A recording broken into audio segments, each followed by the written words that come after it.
जय श्री कृष्णा दोस्तों, एक बार फिर से स्वागत है आपका मेरे YouTube चैनल पर। भगवान श्री कृष्ण ने भगवत गीता में मनुष्य के कल्याण हेतु बहुत ही महत्वपूर्ण बातें बताई हैं।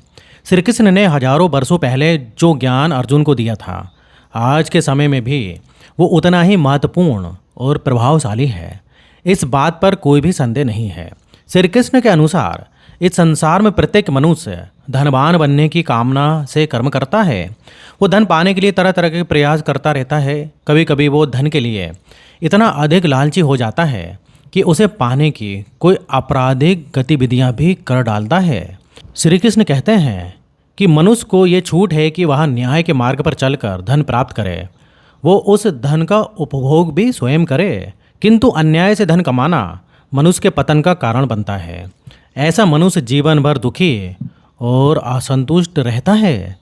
चाहे उसे कितना भी धन प्राप्त क्यों ना हो जाए, वह उसे कभी भी संतुष्टि नहीं दे सकता, क्योंकि एक लालची व्यक्ति की मुक्ति कभी भी नहीं होती है। साथ ही भगवान श्री कृष्ण ने मनुष्य के ऐसे कई लक्षणों के बारे में बताया है जो जीवन में कभी धनवान नहीं बन सकता। अर्थात लक्ष्मी ऐसे मनुष्य के पास कभी नहीं आती है। ऐसे मनुष्य स्वयं की मूर्खता के कारण जीवन भर गरीब ही रहते हैं। ये ना तो ज्ञान प्राप्त कर पाते हैं और ना ही ईश्वर की भक्ति से मोक्ष प्राप्त करते हैं और ना ही कोई भी धन प्राप्त कर पाते हैं। कलयुग में ऐसे मनुष्य की संख्या सबसे अधिक होगी और इसी कारण से कलयुग में सबसे ज़्यादा मनुष्य दुखी और निराश ही रहेंगे। सभी धन पाने के लिए उचित अनुचित सभी प्रकार के कार्य करेंगे। विद्या, प्रेम, दान, दया और तप से अधिक महत्व सिर्फ धन को ही दिया जाएगा और कलयुग में मनुष्य धन को ही ईश्वर समझने लगेगा। धन को बहुत ही अधिक महत्व देने वाले लोग वे अपने तन से बुरे काम ही करेंगे और इसका उपयोग अच्छे कार्य करने में नहीं करेंगे। कलयुग में धनवान लोग दूसरों को दान देने से पहले खुद का पेट पालने के बारे में सोचेंगे और गरीब लोग सदा ही दूसरों का धन छीनने के लिए सोचेंगे। तो देखिए, जान लेते हैं श्री कृष्ण ने या फिर श्री कृष्ण जी के अनुसार कलयुग में कौन कौन से मनुष्य दरिद्र और दुखी रहेंगे। तो सबसे पहली बात, स्वयं को ज्ञानी समझने वाला।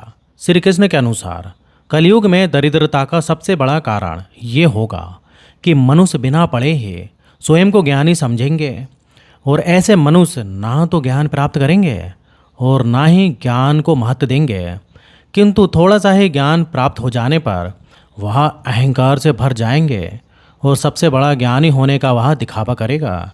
ऐसा मनुष्य जीवन भर गरीब ही रहता है, क्योंकि अर्ध ज्ञान से ना तो उसके पास लक्ष्मी आती है और ना ही उसका कोई सम्मान करता है।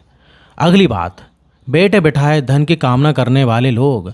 श्री कृष्ण कहते हैं कलयुग में जो मनुष्य बैठे बिठाए धन पाने की कामना करेंगे, कोई कर्म ना करके भी लक्ष्मी की अभिलाषा रखेंगे।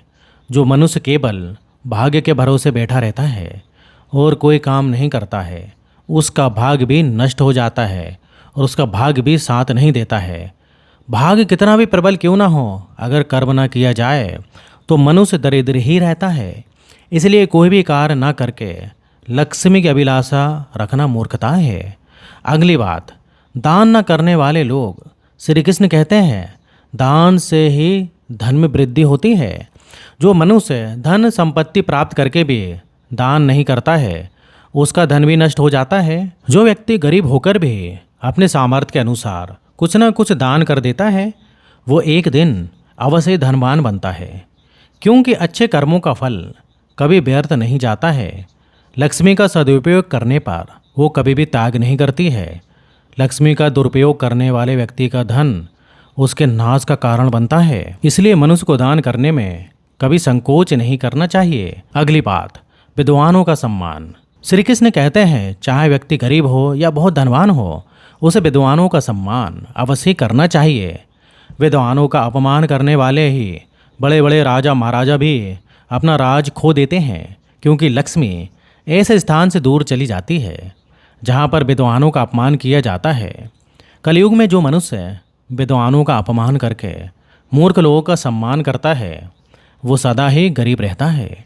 श्री कृष्ण कहते हैं कि केवल धर्म के मार्ग पर चलकर ही धन प्राप्त करना परम कल्याणकारी है और दूसरों को क्षमा करना ही शांति प्राप्त करने का सर्वश्रेष्ठ उपाय है और ज्ञान प्राप्त करने से संतोष प्राप्त होता है। अहिंसा करने से मनुष्य को सुख प्राप्त हो सकता है। इसलिए किसी भी सांसारिक वस्तु को अधिक लालच नहीं करना चाहिए। ज्ञान को महत्व देने वाले मनुष्य का उद्धार ही होता है। तो उम्मीद है दोस्तों ये जानकारी आपको अच्छी लगी होगी, और जानकारी अच्छी लगी तो वीडियो को लाइक करिए और कमेंट में जय कृष्णा और जय माँ लक्ष्मी अवश्य लिखें, और साथ ही चैनल को सब्सक्राइब करना बिल्कुल भी ना भूलें। तो दोस्तों यहाँ तक वीडियो देखने के लिए आप सभी का बहुत बहुत धन्यवाद।